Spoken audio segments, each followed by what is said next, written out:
Usually when you hear about like a monumental legal battle over the very soul of artificial intelligence, you expect this grand philosophical conclusion. Right, like a movie. Exactly. Yeah. You picture this highly dramatic, cinematic moment where a judge slams a gavel down and declares once and for all whether humanity's most powerful technology belongs to a nonprofit trying to save the world. Or a mega corporation chasing a trillion-dollar valuation. Yeah. But sometimes you gear up for the trial of the century, and the whole thing ends up feeling more like, I don't know, watching someone get a parking ticket thrown out because the meter maid wrote down the wrong date. It is a stunning pivot, really. Yeah, From high philosophy to pure bureaucracy. it really is. And we are getting into all of that today. But first, welcome back to the Deep Dive. We are so thrilled you're spending your time with us. Take a quick second right now to like, subscribe, follow, and turn on that notification bell so you never miss an update. Yeah, it genuinely helps us continue bringing you these deep dives, so thank you to everyone who has already hit those buttons. Definitely. Now, before we jump into the courtroom drama, we need to provide a very quick but very serious update on the Martin Stevens versus OpenAI matter. Right. And just to be explicitly clear here, this is not a lawsuit. We are currently in a voluntary quiet period, which was requested directly by Martin Stevens to idle our public information releases. So we're holding off on that for now. Exactly. And while there is certainly hope for a settlement behind closed doors, we do not actually know if any progress is being made on that front. Yeah, but the crucial piece of information we can report today is regarding the dead man switch. Ray, explain that real quick for anyone who missed it. Sure. So, for those unfamiliar, a dead man switch is basically an automated security mechanism. It's designed to trigger like releasing a massive cache of encrypted files to the public if the person controlling it fails to check in or verify their safety after a certain period of time. Which sounds like something out of a spy novel. It does, but it's very real. Yeah. And the fact that this switch has not been activated means Martin is currently safe, both physically and legally. Okay, that is a huge relief. We will continue to monitor that holding pattern and, bring you updates when the quiet period lifts. Definitely. But because that situation is temporarily frozen, we can turn our full attention to an OpenAI legal battle that just detonated in a federal courthouse and then almost immediately fizzled out. Faded right away. Yeah. Our mission today is unpacking Elon Musk's massive, failed lawsuit against OpenAI and its CEO, Sam Altman. And we have a huge stack of sources for this one. Oh, massive. We've got reporting from Gizmodo, The Guardian, Benzinga, and the actual court documents straight from the Northern District of California. Yeah, we are looking at how a trial over the future of artificial intelligence ended in less than 2 hours. It's wild. We're going to explore the legal mechanics of why it collapsed, the internal emails that exposed the personal drama behind the filings, and, what this newly cleared runway means for the broader tech market and your investments. So let's set the scene here, because the contrast between the buildup and the actual conclusion is just staggering. It really is. We are talking about a grueling 3-week trial in Oakland, California. You have tech billionaires taking the witness stand. You have private texts, internal emails, personal diaries being read aloud into the public record. The whole 9 yards. Right. And Musk's core allegation is that Sam Altman, Greg Brockman, and OpenAI essentially, quote, stole a charity to enrich themselves. He's demanding somewhere between $130 to $150 billion in damages. Billion with a B. With a B. He wants Altman removed from the board, and he wants the entire for-profit corporate structure unwound. And you have to understand, the stakes for the AI industry here were existential. Oh, completely. If Musk won this case, the entire architecture of the generative AI race, the billions of dollars invested, the partnerships, the computing infrastructure, all of it could have been dismantled or frozen overnight. Just paused completely. Exactly. But then we get to the jury. This was a 9-person panel serving in an advisory role, and it took them less than 2 hours to reach a unanimous verdict against Musk. Unbelievable. Judge Yvonne Gonzalez-Rogers accepted that verdict immediately and just dismissed the case right from the bench. Okay, wait, hold on. Let's unpack this. A 2-hour deliberation for a $150 billion lawsuit. Yep. It takes me longer to decide what to watch on a Friday night.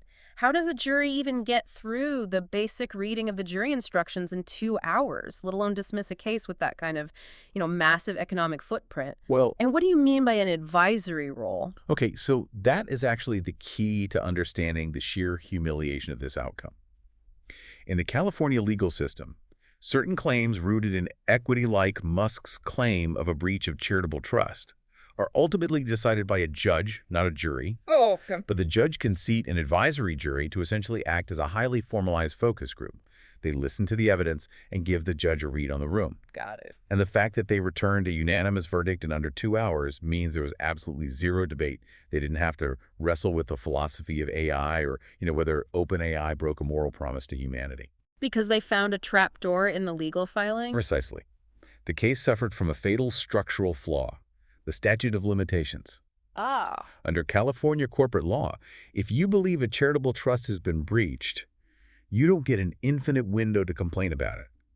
You have exactly 3 years to file a claim from the moment you knew, or reasonably should have known, about the alleged breach. Okay, so it sounds like trying to return a defective TV to the store 3 years after the warranty expired. That's actually a great way to put it. The legal system will not allow an investor or a founder to just sit on their rights, wait to see if a startup successfully grows into a trillion-dollar behemoth, and then suddenly claim they were robbed of their equity years after the fact. You have to call the foul when you see it. Exactly.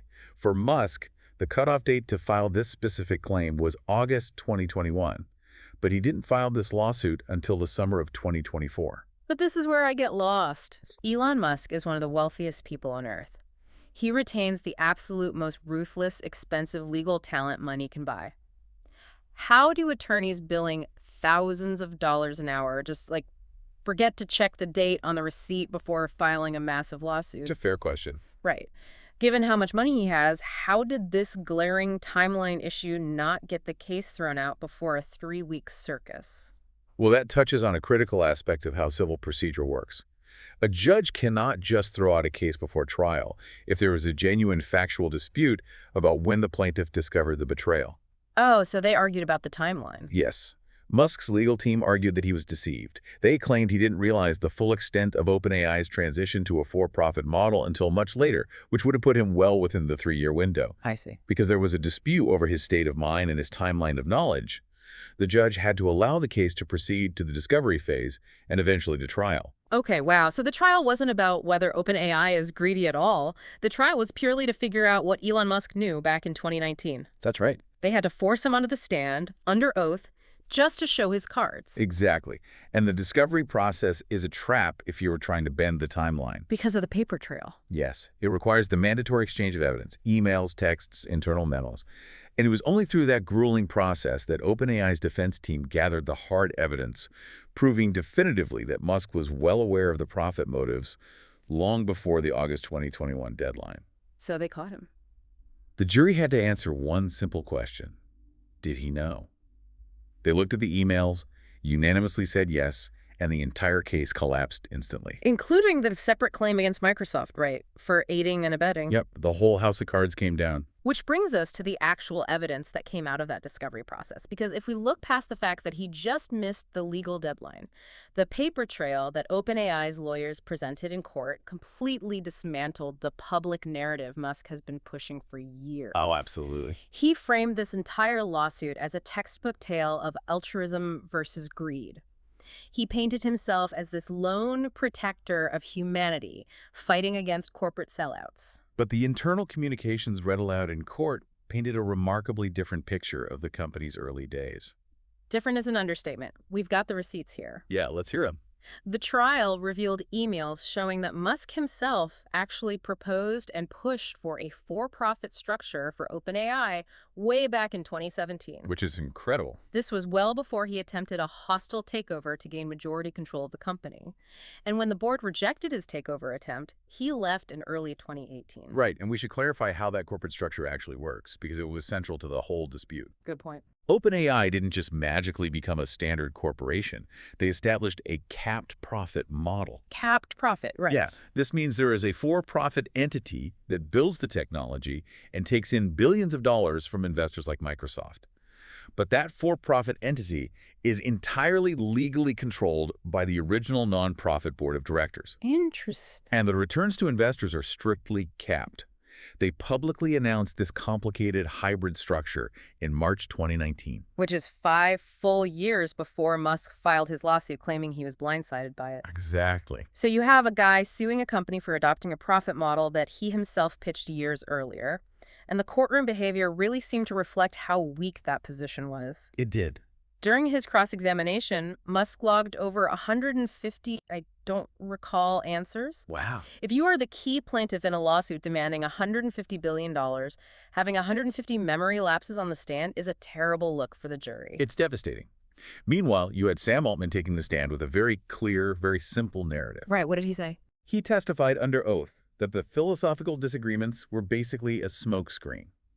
He stated that Musk simply wanted to be the CEO of OpenAI, was told no by the board, and the entire lawsuit was born out of his anger over not getting his way. And if you dig into the actual court filings, you see just how aggressive the personal attacks became leading up to the trial. It got messy. It really did. We are looking at a specific pretrial order from Judge Gonzalez-Rogers. The defense wanted to bring in a mountain of character evidence to undermine Musk's credibility. They wanted to throw everything at him. Yeah, but the judge drew some lines. She explicitly excluded any mention of Musk's alleged ketamine use, ruling that it was highly prejudicial and lacked necessary medical context for the jury. Which makes sense. But she did allow some surprisingly personal details into the record. For instance, she allowed evidence regarding Musk's attendance at the Burning Man festival in the late summer of 2017. Which sounds like a detail thrown in just for tabloid fodder, honestly. Why does a judge in a corporate lawsuit care if a billionaire went to a desert festival? It's a great question, but it wasn't about the festival itself. Mm-hmm. It was about his physical whereabouts and his attention span during a critical window of time. Oh, the timeline again? Exactly. Yeah. OpenAI's legal team used his attendance at Burning Man to prove that he was completely disengaged from the intense structural negotiations happening at OpenAI during that exact same week. Wow. You cannot stand in front of a jury and claim you were deeply defrauded by the fine print of a corporate restructuring if the defense can prove you weren't even checking your email because you were off the grid at a festival. That is brilliant. So they used his own calendar against him. Yep. And the judge also allowed evidence about his broader political and business activities, right? Specifically his history of taking actions to deliberately harm his competitors and his communications through Siobhan Zilis. Right. She was an executive who frequently acted as a conduit between Musk and the OpenAI board. So looking at all this evidence together, his own pitches for a for-profit model, the power struggle to become CEO, the festival attendance. So what does this all mean? Because he's claiming this is a textbook tale of altruism versus greed, but based on the fact that he wanted a for-profit model himself, isn't this really just a case of billionaire FOMO? Profile. Fear of missing out. OpenAI went on to become arguably the most important, highly valued technology company in the world, and he is just furious that he wasn't the one running the show. That is precisely the narrative that resonated with the jury and led to the 2-hour verdict. Right. But what happens inside the courtroom is only half the battle in Silicon Valley. With the legal arguments decisively settled, we are now watching a masterclass in how both sides are trying to manipulate the public perception of the outcome. The spin doctors. Exactly. Let's start with the victors.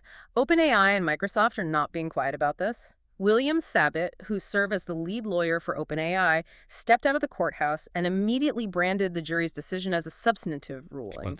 He completely rejected the narrative that they won on a simple technicality, calling the entire lawsuit a hypocritical attempt to sabotage a competitor.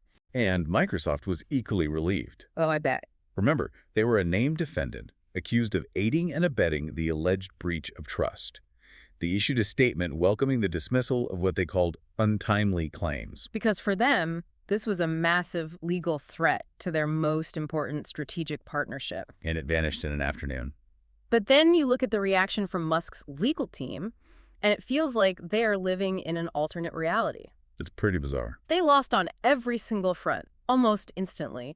Yet his lawyers, Stephen Mullo and Mark Toberoff, held press conferences framing this devastating defeat as a moral victory. Yeah, Mullo repeatedly called the ruling merely technical, implying the jury never actually found OpenAI innocent. And Toberoff's comments took it a step further. He compared the verdict to the Battle of Bunker Hill. Which is just wow. Yes. He stood in front of reporters and said, quote, "There were major losses, but we won the war," and immediately promised an appeal. How can a seasoned legal professional claim to have won the war when a judge threw his client's case out entirely? What's fascinating here is how this exposes the actual legal strategy. Musk's team are not naive. Right, they know what they're doing. They almost certainly knew from day one that the statute of limitations was a massive, likely insurmountable hurdle. They knew the strictly legal arguments regarding the charitable trust were weak. So why even file it? Because by filing the lawsuit, they successfully weaponized the discovery process. They used the spectacle of a federal trial to force OpenAI's private texts, their internal power struggles, and the granular details of their financial entanglement with Microsoft out into the open.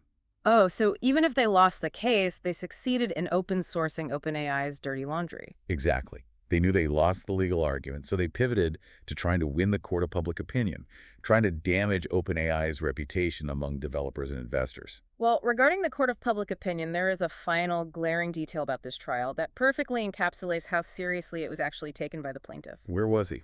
Exactly. Musk initiated this lawsuit, claiming the fate of humanity was hanging in the balance. He forced executives to sit through 3 weeks of grueling testimony. But when the jury finally returned with their verdict, he wasn't even in the courtroom. He was gone.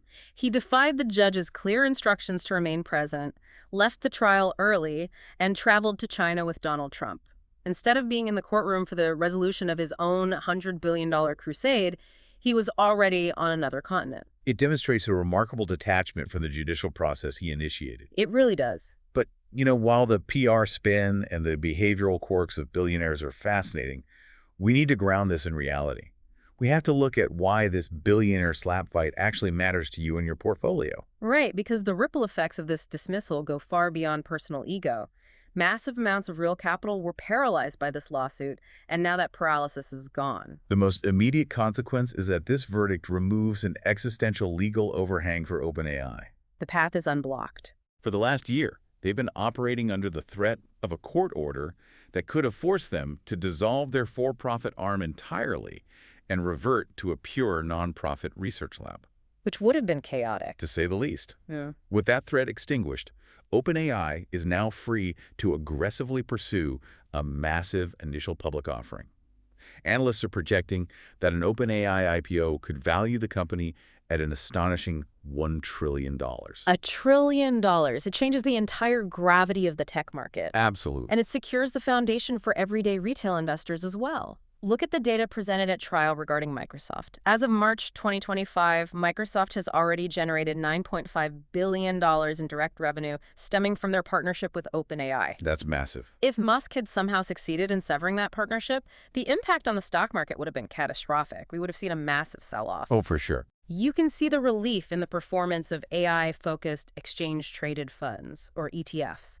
Funds like the Global X Robotics and Artificial Intelligence ETF, which trades under the ticker BOTZ, or the Artificial Intelligence and Technology ETF, ticker AIQ. They hold heavy weightings in Microsoft, right? Microsoft, and the Roundhill Generative AI ETF, ticker CHAT. Mm-hmm. These funds don't just hold Microsoft. They are heavily weighted in companies like NVIDIA, which supplies the physical computing chips required to train these massive AI models. A whole supply chain. Yes. The entire hardware and software supply chain of the AI industry is built on the assumption that OpenAI and Microsoft can continue operating at scale. This 2-hour verdict legally stabilized that entire sector. They can breathe a sigh of relief. But the financial battle lines are still being drawn, because Musk is not retreating from the industry. Not at all. His own artificial intelligence venture, xAI, has recently been folded into his aerospace company and rebranded as SpaceXAI. And they are currently preparing for their own massive public offering, with private market reports pegging the potential valuation of SpaceXAI at a staggering $1.75 trillion. Here's where it gets really interesting, because that brings up a wild detail from the pretrial documents again. Oh, yeah. Dr. Wazan? Yes. Musk's legal team hired a damages expert, Dr. Wazan, who was prepared to testify that 50 to 75% of OpenAI's total current value is actually directly attributable to Elon Musk's early financial contributions and recruiting efforts. Which is an incredibly aggressive economic claim to make about a company when you walked away from the board in 2018 before the release of any of their major commercial products. It is a bold claim, but it forces you to look at the landscape differently. If you are an investor looking at the landscape right now, does this ruling effectively declare a winner-takes-all environment where OpenAI is legally untouchable? Or does this verdict just signal the starting gun for two massive competing AI monopolies? History suggests it's the starting gun.